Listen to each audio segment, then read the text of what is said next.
Alright, I just made a couple videos. One of them was using the payment function, and this more recent one was using the future value function, PMT and FV. And I want to just go a little bit further, and I want to use the goal seek tool in order to get some specific pieces of information. I'm going to jump back over to my payment functions here. So I've got a car payment calculator and a mortgage calculator, and there's other videos that shows how to set these up, and they both use the payment function. But I would really like to be precise.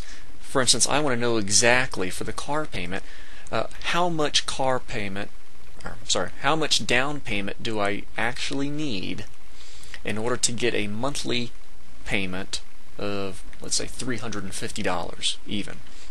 And for that I'm going to use the goal seek. Now I use the goal seek in Excel quite a bit, so I've gone and added it to my my quick access toolbar here in Excel 2007. If you haven't done this yet, I think you might want to do it pretty soon, but otherwise you can find this in the Data tab, and then under the Data Tools command set, under the What If Analysis area, you'll find goal seek. See what a pain in the butt it is to get to? So since I use it quite a bit, once I found it the first time, I did a right click and I added it to my quick access toolbar. So now it's up there as that little green dot. So there it is, what if analysis under the data tools, under the data ribbon. Alright, so I'm going to go ahead and start up my goal seek. It really doesn't matter which cell is active when you start the goal seek, but I mean it could save you a little step here and there. So ideally, here's what I want. I want my monthly payment to be $350, so I'm going to set my cell B7. That's the cell that contains my monthly payment, and I want to set it to $350, and I want to get my payment to $350 by figuring out what my down payment's going to be. So I'm going to set cell B7 to $350 by changing B3. Notice some of the cell references are put in as absolute. And click OK. That's all there is to it. Excel tells me that if I'm going to buy a $23,500 car and I'm going to finance it for 48 months at 5.9% interest, then I need to put a down payment down of $8,568, and that will get my monthly payment to exactly $350. There we go. Now, of course, in order for goal seek to work, you do need to have properly written functions and formulas, so make sure your calculations are working before you even try the goal seek. Let's see, what else? I'll jump over to my mortgage payment calculator and do a goal seek over here. Let's say we already figured out what we need for monthly payment, so it would be the same situation over here for mortgage, or what we need for a down payment. So let's see, let's try a goal seek that determines my interest rate. Let's assume that I really only want to have a monthly payment of $1,000, all things being equal. I want to figure out what interest rate do I need to get. So I'll start my goal seek up, and I'm going to set my cell E7, which is my monthly payment result, to 1,000 by changing the interest rate.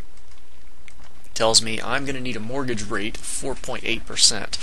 May be able to find it, but I doubt too many people are going to be able to get a 4.8%. So that says, okay, well that's what I need to do in order to get to this particular goal, my goal being a $1,000 monthly payment. Of course, if that's not reasonable, if your interest rate is set, then you can say, well, how much down payment do I need? Or how much house price can I get? So let me try this. I'm going to put this, I'll jump this back up to 6.1%, and let me run goal seek again here. I'm going to set my monthly payment to 1,000. I'm going to set, there it is, there's the cell that contains my monthly payment. I'm going to set it to value 1,000 by changing my house price. There we go. So if I've already got the $50,000 down payment, Excel is telling me that I can find a house that costs $215,000, and I can get that financed 6.10%, 30 years, $1,000 would be my mortgage payment. And I'm going to jump over to my more recent future value calculator, my retirement fund calculator. I'll do a little bit of goal seek over here. So currently I've got down 25-year-old, retiring at age 65. That means they have 40 years left. They're saving currently $150 a month, 11% annual return. That'll get them to 1.3 million, almost 1.3 million. So let's do a little goal seek, and let's find out. Let's set their future value to $2 million. I did that wrong. let's set the cell containing their future value, there it is, to value 2 million, by changing, let's change the current age. There we go. So for this person, it's kind of cool. Remember, before they were 25, and if they saved 150 a month at 11%, they would get to like 1.3 million. Well, if they started a little bit after their 21st birthday, they could save that 150, and they would have $2 million at age 65. There we go. So that's a little example of GoalSeek.